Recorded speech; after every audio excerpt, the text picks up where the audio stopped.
السلام علیکم، بسم اللہ الرحمن الرحیم۔ میرا نام پروفیسر ڈاکٹر اقبال افریدی ہے اور میں جنا ہاسپٹل کا ڈین ہوں اور اس کے ساتھ ساتھ پاکستان سائیکیٹرک سوسائٹی کا صدر ہوں۔ آج ہم جس موضوع پہ بات کر رہے ہیں وہ ہے منشیات، اور اس منشیات کا تو اہمیت ہے ہی کہ اس کو سمجھا جائے، لیکن آج کل چونکہ یہ کووڈ کی وجہ سے جو وائرس پھیلا ہوا ہے اس کی وجہ سے لوگ پریشان ہیں، جس کی وجہ سے بہت سارا امکان ہے کہ لوگ منشیات کی طرف رجحان ان کا ہوگا۔ تو آئیے ہم دیکھتے ہیں کہ منشیات ہے کیا۔ سب سے پہلے تو یہ پتہ ہونا چاہیے کہ دنیا میں بہت عرصے سے منشیات کا استعمال ایک شکل میں یا دوسری شکل میں ہوتا آ رہا ہے۔ اچھا، اب یہ ہے کہ اس کی طریقہ کار بھی بدل رہے ہیں۔ ہمیں یہ دیکھنا چاہیے کہ ایک دو بار لینے سے تو اس کو ہم بیماری کے زمرے میں نہیں لاتے۔ اچھا، سب سے پہلے تو یہ بینجامن رش نے 1810 میں جب اس کو منشیات کو بیماری کہا تو سب لوگ اس پہ ہنسنے لگے۔ بعد میں پتہ چلا کہ نہیں، وہ اتنا بڑا آدمی تھا کہ امریکن سائیکیٹرک ایسوسی ایشن کے لوگوں پہ اس کی تصویر لگا دی گئی ہے، اور اس نے یہ ثابت کیا کہ malaria, typhoid, sugar, blood pressure کی طرح یہ بھی ایک بیماری ہے جس میں ایک ہوسٹ ہوتا ہے، ایک فیکٹر ہوتا ہے، انوائرمنٹ ہوتا ہے جس کی وجہ سے یہ ہوتی ہے۔ اور اس میں ہم منشیات کے مختلف فارم ہوتے ہیں۔ اب یہ دیکھا گیا ہے کہ اس کو ایک بڑی ٹرم ہے جس میں جو ہے غیر ضروری طور پر چیزیں جمع کرنا یا گیمبلنگ کرنا، اس کو جوا کھیلنا یا بار بار ایک چیز کو جمع کرنا، یہ سب اس میں شامل کیے گئے ہیں۔ دیکھا یہ گیا ہے کہ منشیات جو ہے اس کو ہم بیماری کی شکل میں اس وقت لیتے ہیں کہ سال میں ایک بار، ایک مہینے تک اگر بندہ نشہ کرتا رہے مسلسل، اور اس کے اندر یہ ہے کہ زیادہ ضرورت پیش آئے اس کی منشیات کی، اور اس کے ساتھ ساتھ اس کی وجہ سے اس کے تکلیفات بھی ہوں، نقصانات بھی ہوں، پھر بھی وہ لیتا رہے، تو پھر ہم اس کو کہتے ہیں کہ یہ بیماری ہے۔ آئیے ہم دیکھتے ہیں کہ اس کی وجوہات کیا ہیں۔ جس طرح سے ایک ٹریفک کی جو ایکسیڈنٹ ہوتا ہے اس کی وجوہات یہ ہوتی ہے کہ یا گاڑی میں پرابلم ہے، یا ڈرائیور میں پرابلم ہے، یا روڈ میں پرابلم ہے۔ اسی طرح ہم بھی کہتے ہیں کہ اس میں بایو سائیکو سوشل وجوہات ہیں، کہ بایولوجیکل مسئلے ہیں کہ اس کی شخصیت میں، جینز میں ڈیفیکٹ تھا، یا جو ہے اس کے ساتھ ساتھ جو ہے سائیکولوجیکل اس کی نشو و نما ایسی ہوئی کہ اس میں پرابلم رہے، اور اس کے ساتھ سماجی مسائل رہے، جیسے کہ ان امپلائمنٹ ہو گیا، یا پھر یہ دیکھا گیا ہے کہ کسی سے انبن ہو گئی ہے، اور خاص طور پر نوجوانوں کے آپس کے تعلقات ڈسٹرب ہو جاتے ہیں جس کی وجہ سے لوگ منشیات میں مبتلا ہوتے ہیں۔ اس کی مختلف قسمیں ہیں، جو زیادہ تر جو خاص طور پر ہمارے ملک میں جو سروے کیا گیا اور پوری دنیا میں دیکھا گیا کہ اس میں چرس کا استعمال، جس کا جو ہم کہتے ہیں کینابینوئڈ، جس میں کینابیڈول اور کینابینول ہوتا ہے، وہ ہمارے ہاں بھنگ کی شکل میں، چرس کی شکل میں، یا جو ہے تھادل کی شکل میں لوگ اس کو استعمال کرتے ہیں۔ اور اس کے ساتھ ساتھ ہمارے ملک میں جو ہے وہ اوپیم کا، یعنی افیون کا استعمال، جو کہ ہیروئن کی شکل میں ہو، یا پھر یہ کہ دوسری شکلوں میں جو ہو سکتی ہے، اور اس کے ساتھ ساتھ جو ہے الکوہل، شراب کا استعمال۔ لیکن اب نئے طریقے بھی دیکھے گئے کہ خاص طور پر ہمارے ملک میں جو ہے اوور دا کاؤنٹر جو دوائیاں ملتی ہیں، جس کو ہم خواب اور گولیاں، یا جس کو ہم کہتے ہیں بینزوڈازپین، جو پوری دنیا میں نہیں ملتی لیکن ہمارے ہاں لوگ جو ہے وہ میڈیکل اسٹور والے دے دیتے ہیں، وہ بھی بہت بڑا مسئلہ ہے ہمارے ہاں۔ تو لہٰذا، اور آج کل نئی جو چیز آئی ہے کہ آئس کا استعمال یا کرسٹل کا استعمال، جس میں میٹھامفیٹامین ہوتا ہے، جو دماغ کو بالکل ہی ڈسٹرب کر دیتا ہے۔ اب دیکھا یہ گیا ہے کہ منشیات اگر ایک بندے کو اس میں کوئی مبتلا ہو تو اس سے پورا گھر تباہ برباد ہوتا ہے، بلکہ پورا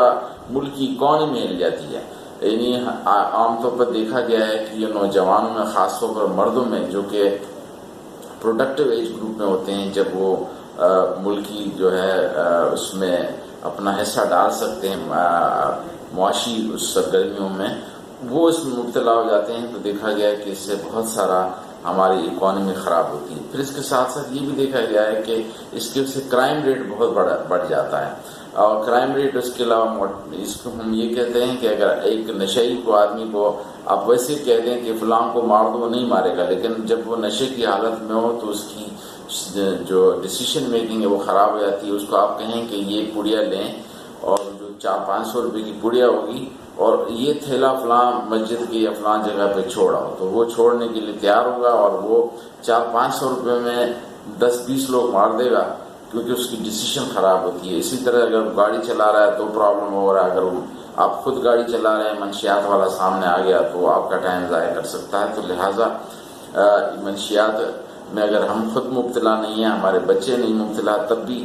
دوسروں کے بچے اگر مبتلا ہیں وہ بھی ہمارے لیے مصیبت کا باعث ہو سکتے ہیں. اب اس کا روک تھام کیسی کی جائے؟ روک تھام ہم یوں کر سکتے ہیں کہ ہر شخص جو ہے اس کے لیے اپنی جدوجہد کرے، اور کہیں کسی کا بچہ بھی ہو کہیں غلط روڈ پہ بیٹھا ہوا ہے، روڈ کے کنارے نشہ کر رہا ہے، تو اس کے بعد جا کے سلام کرنے کے بعد اس سے پوچھیں کہ بیٹا خیریت ہے، اس گندی جگہ میں کیوں بیٹھے ہیں،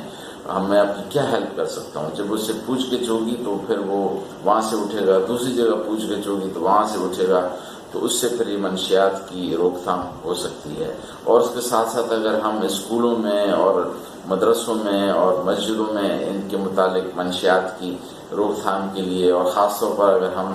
8ویں یا 10ویں جماعت کی تعلیم کیریکولم میں اس کا ایک چیپٹر ڈال دیں تو بھی اسے منشیات رک سکتی ہے. اور اس کے ساتھ ساتھ اب اس کے علاج کے طریقے بھی ہیں. سب سے پہلے اس کا حصہ ہے موٹیویشن، پھر ڈیٹاکسیفیکیشن، اور تیسرا ہے ریہیبلیٹیشن. موٹیویشن میں ہم بندے کو